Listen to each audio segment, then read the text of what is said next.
Voici la vidéo de pratique de prise de notes. J'espère que vous avez bien suivi la méthodologie. Nous allons prendre prétexte du chapitre numéro 1 en histoire sur Athènes, une démocratie conquérante, que certains ont vu avec moi en cours, et qui nous permettra surtout d'évaluer notre prise de notes. Qu'est-ce qui est important, comment prendre les notes avec des abréviations, des pictogrammes, des petits schémas peut-être, qui vont être dans certains de vos prises de notes. Comme au lycée, vous aurez un professeur qui parlera 10, 15, 20 minutes. Il y aura affiché ou retroprojeté au tableau seulement le plan, les premières parties du plan. Donc, évidemment, nous allons faire dans ces conditions-là et nous allons commencer dès maintenant. Donc, voici la première partie, la Ligue de Délos et la thalassocratie athénienne. Alors, nous pouvons commencer. Pendant les guerres médiques qui ont opposé les Athéniens et les Perses, hoplites et rameurs athéniens, justement, jouent un rôle fondamental dans la victoire des Grecs contre les Perses. Athènes fonde, juste après cette guerre victorieuse, en 478 avant Jésus-Christ, une alliance militaire, la Ligue de Délos, qu'elle dirige, afin de préparer un éventuel retour des Perses. Chaque cité contribue, en fonction de ses ressources, euh, en matériel ou en argent. Et le trésor de cette ligue est conservé d'abord sur l'île de Délos, c'est pour ça qu'on l'appelle la ligue de Délos, et puis, dès 454 avant notre ère, sur l'acropole d'Athènes. Et elle permet aussi de financer l'embellissement de la cité, c'est-à-dire le fait que l'acropole soit euh, ponctuée de nombreux monuments, on en a vu ensemble, notamment le Parthénon, ou de nombreuses statues géantes de dieux grecs. Athènes s'appuie sur cette ligue et sur l'argent de cette ligue, surtout pour fonder un empire commercial en mer Égée. On l'a vu, la mer Égée, c'est une partie de la Méditerranée. Les trières construites dans le port d'Athènes, Pirée, lui permettent de lutter contre la piraterie tout en dominant le commerce maritime. Donc c'est à la fois une puissance militaire, mais c'est aussi une puissance commerciale que permet à Athènes la Ligue de Délos.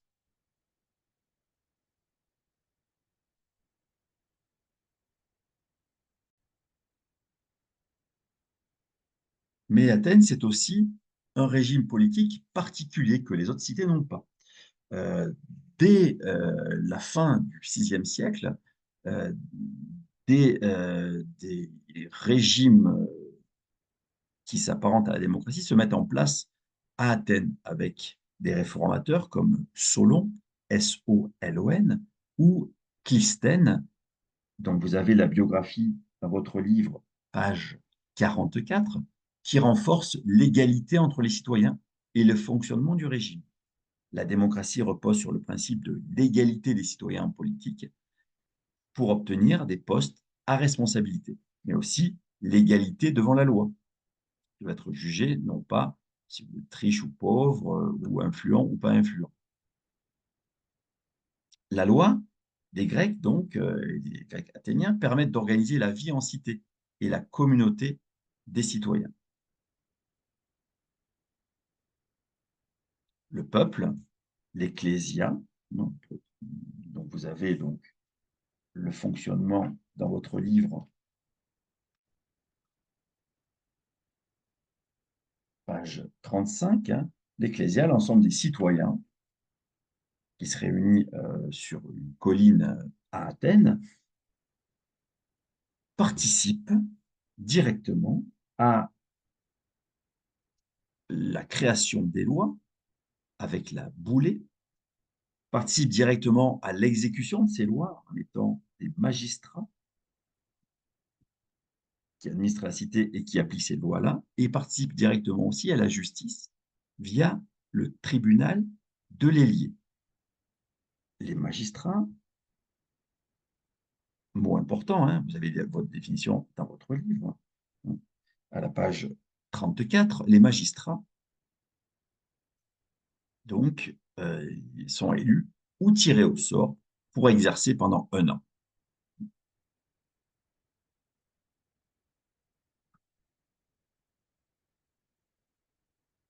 Si la démocratie offre des droits aux citoyens comme le fait de pouvoir voter, d'être protégé par la loi, elle implique aussi des devoirs, et en particulier dans le domaine militaire. Pour être citoyen, il faut avoir accompli l'éphébi de 18 à 20 ans.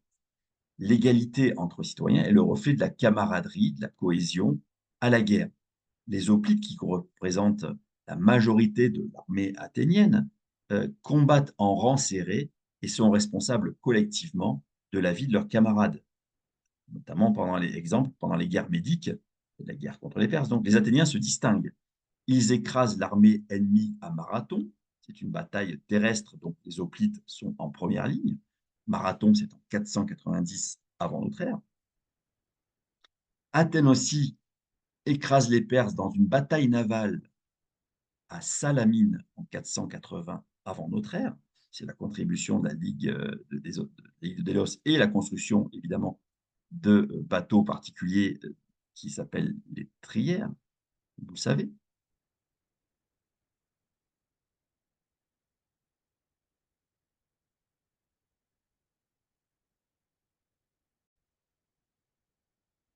Et c'est aussi un régime qui évolue, notamment sous Périclès, au milieu du 5e siècle avant Jésus-Christ.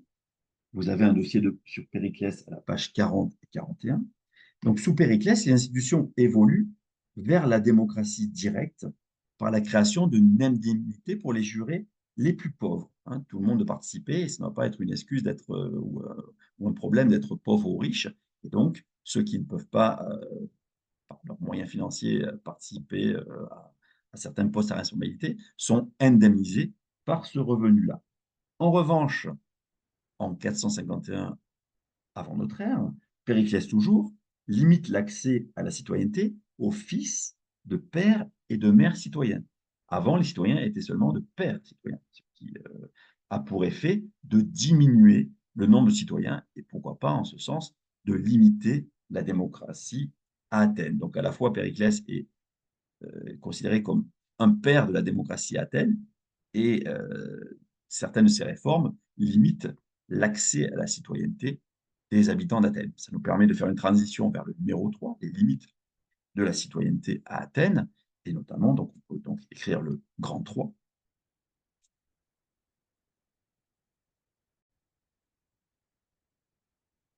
On peut en lister trois principales limites. Ben, la plus importante, évidemment, c'est que 80% des habitants d'Athènes ne sont pas citoyens et donc ne participent pas à la démocratie. On pense bien sûr aux femmes, qui sont 50% des habitants d'Athènes, qui sont sous l'autorité d'un homme, généralement le père ou le mari, pas de droit euh, civique, elles ne participent pas à l'ecclésia. Ensuite, on pense aux esclaves qui ne sont pas des hommes libres, donc évidemment, ne participent pas à la démocratie. Et puis, on pense aussi aux métèques, les étrangers, qui travaillent et qui payent un impôt à Athènes. Donc, ils ont des devoirs, mais ils n'ont pas ces droits politiques, les métèques. Deuxième idée, c'est que peut-être à cause des réformes de Clisthène, notamment de cette indemnité que touchent les citoyens les plus pauvres, certains vont peut-être prendre la démocratie pour une source de revenus et non pas une volonté de participer à la vie des citoyens et de la démocratie. Donc peut-être que le revenu là va permettre à certaines populations de bien vivre et pas forcément en contrepartie de participer sans intérêt financier à la démocratie. Et puis troisièmement, vous l'avez dans votre livre aussi, il y a une page sur la démocratie en débat, qui est la page 44 et 45, qui montre aussi que certaines personnes qui parlent bien, qui ont des études, qui ont étudié la rhétorique, eh bien, peuvent être plus influenceurs, hein, ou influencent plus les citoyens que d'autres. Et donc, peuvent obtenir des postes de magistrats plus que d'autres par leur talent oratoire, talent à convaincre les autres. c'est le rôle de la démocratie, mais certains peuvent confisquer cette démocratie pour leurs propres intérêts. On appelle cela des démagogues. Vous avez la définition, page 44-45, qui vont bien parler au peuple, mais qui ne vont pas défendre les intérêts de ce peuple-là. Donc, trois limites à cette démocratie. Évidemment, pour terminer, cette démocratie athénienne inspire notre régime actuel en France, qui est une démocratie, avec des thèmes comme l'égalité devant la loi. En revanche, il ne faut pas transposer le passé du 5e siècle avant notre ère à Athènes au 21e siècle aujourd'hui en France, hein, et chercher à les faire correspondre. Une différence fondamentale, c'est que nous ne votons pas directement les lois. Ce n'est pas une démocratie directe, mais c'est une démocratie représentative, c'est-à-dire qu'on élit des gens qui eux-mêmes travaillent à faire les lois, à, euh, à exécuter ces lois-là. Euh, En France, on n'élit pas les gens qui font la justice, la magistrature est indépendante, mais dans certains pays, comme aux États-Unis, on élit même les gens qui font la justice. Donc, on va jusque-là. Ce n'est pas le cas de la France. Donc, vous voyez, différentes formes de démocratie aujourd'hui qui s'appuient sur le fondamental qui est l'égalité des personnes devant la loi et devant la justice, mais qui ne fonctionnent pas de la même manière qu'à Athènes aujourd'hui. Merci de m'avoir écouté. J'attends avec impatience vos notes, ce que vous avez retenu de cette leçon par vos notes, évidemment. Et donc, je vous dis à bientôt pour une autre vidéo.